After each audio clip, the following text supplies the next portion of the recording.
El Real Madrid estará en la Final Four de Belgrado y desde aquí vamos a analizar las claves de por qué hemos visto este gran Real Madrid ante el Maccabi. ¡Arrancamos!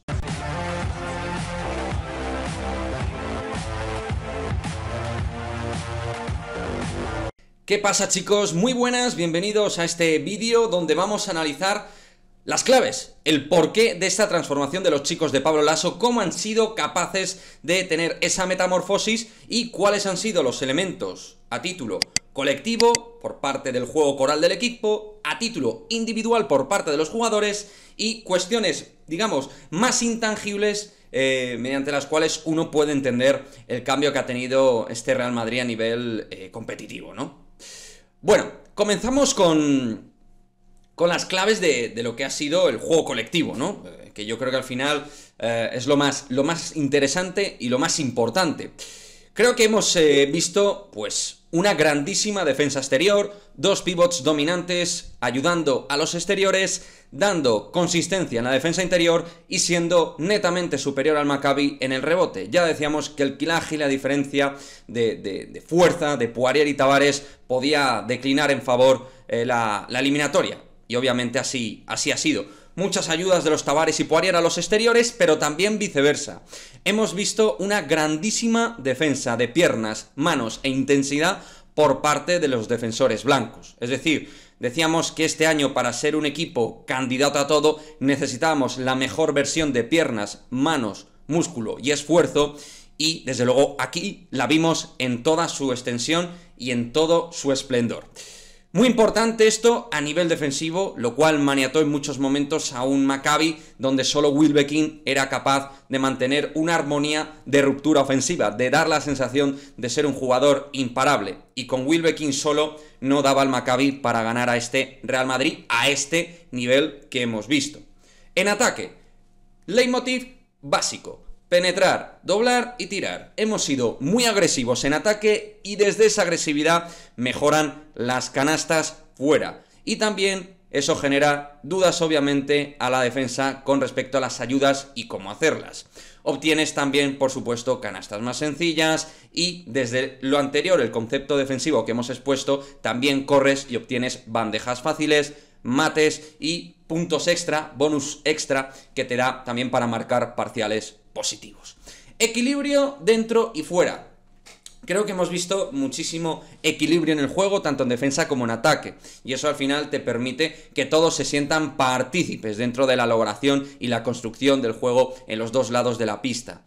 Por supuesto, la mente lo es todo. Jugadores que parecían desahuciados han entrado en dinámica con confianza en la serie. Jugadores como Yabusel, Hanga, Abalde, Poirier, jugadores que habían bajado sus prestaciones y que desde luego en esta serie han crecido. Al igual que otros que vamos a tocar en el análisis individualizado de las claves del Real Madrid. Porque a título individual, al margen de lo que han subido Hanga, Yabusel y Poirier, por ejemplo, que se han parecido muchísimo a su mejor versión, lógicamente aquí hay que hablar de Sergio Llull, que ha tenido pues un cambio estructural bestial. Este último partido hemos visto la versión más anotadora de Llull de nuevo, pero vimos una versión inteligente a nivel de construir, generar juego y de estructurar el 5 para 5, de ofrecer lo mejor por sus compañeros y hacerles mejores también a ellos. Es decir, no solo tú y tus tiros forzados por momentos que había practicado, sino sobre todo, pues tirar bien,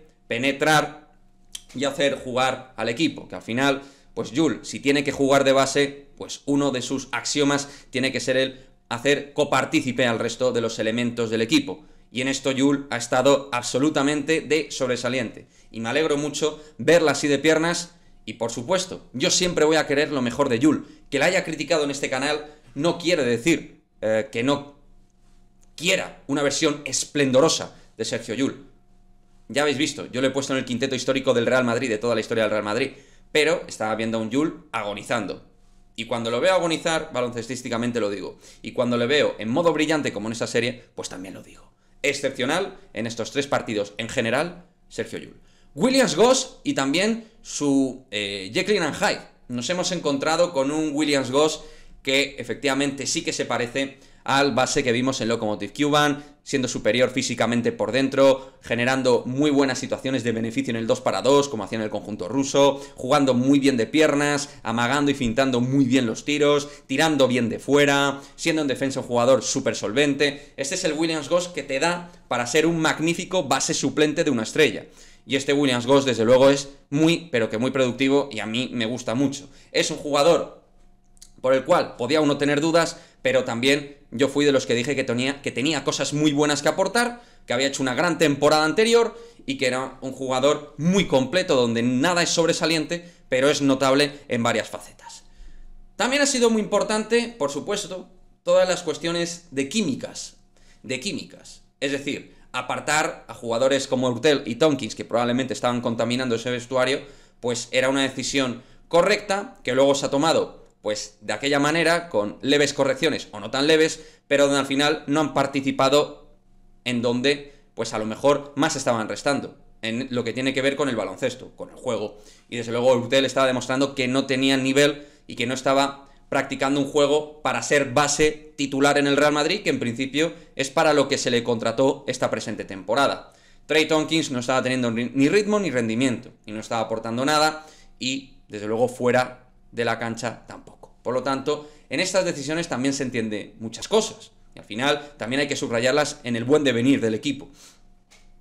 Fabián Coser. Quiero hablar de Fabián porque al final es un especialista dentro del déficit que tiene el equipo de generadores de juego. Y hemos visto por momentos a un Fabián Coser que le ha dado ese ritmo de penetrar, juego por izquierdas, buscar muy bien ese pick and roll, generar superioridad desde el primer desplazamiento, desde su pierna izquierda, y luego anotando muchísimo.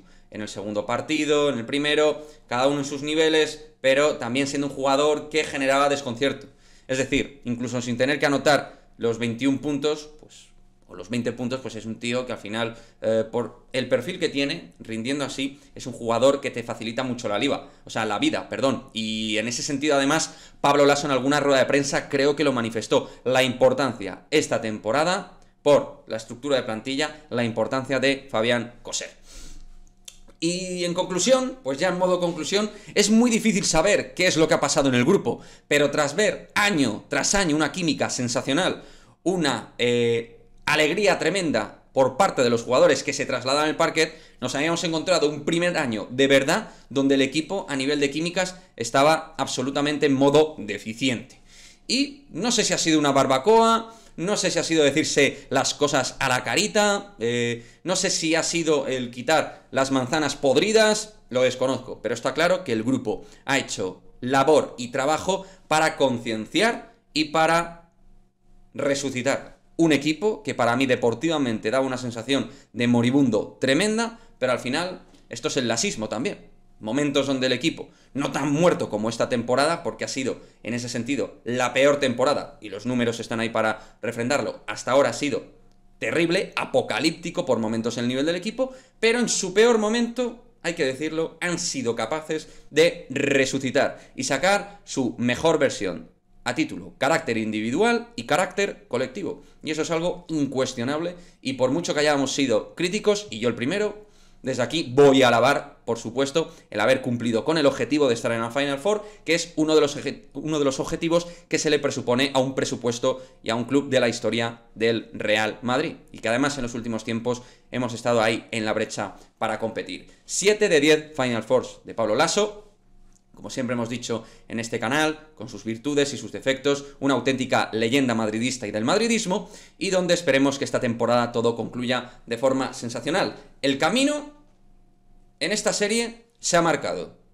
Ya se saben los puntos por los cuales el equipo puede ser superior al rival, por dónde tiene que hacer daño, cuáles son sus defectos y cuáles son, por supuesto y sobre todo, sus virtudes. Ahora, a seguir currando y, ¿por qué no?, a soñar en Belgrado. Esperamos rival. Barça o Bayern de Múnich. Por supuesto, yo prefiero al Bayern, no soy tonto.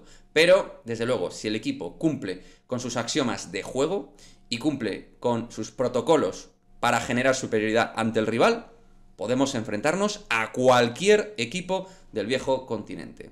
Ahora toca seguir todo esto también haciéndolo en Liga, con esta mejoría, seguir mejorando las prestaciones y los rendimientos individuales. Laso parece que ha encontrado los roles para cada jugador, la rotación correcta, con Jul, Nigel Williams-Goss, Abalde ayudando en el puesto de base, tal, Fabien, Rudy como especialista, todas las cosas parece que ahora sí empiezan a coger sentido, así que ahora veremos hasta dónde y cuál es el techo de este Real Madrid 2021-2022.